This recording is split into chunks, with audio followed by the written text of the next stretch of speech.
ভ্রমর কয় গিয়া শ্রীকৃষ্ণ বিচ্ছেদের অনলে অঙ্গ যায় জ্বলিয়া রে ভ্রমর কয় গিয়া ভ্রমর কয় গিয়া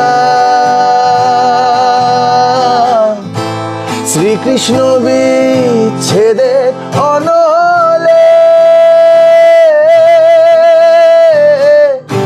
অঙ্গ যায় জ্বলিয়া রে ভ্রমর কয় গিয়া। এই গানটা প্রথম শোনা চয়নের কাছে। এই গানটা যদি না শুনতাম তাহলে ফকিরা ফর্মই করতো না। এবং এরকম আরো ইনফরমেশন পেতে শুনতে থাকুন রেড এফএম এর পয়লা বৈঠক। Tune into Red FM Poila Boitok with Fakira.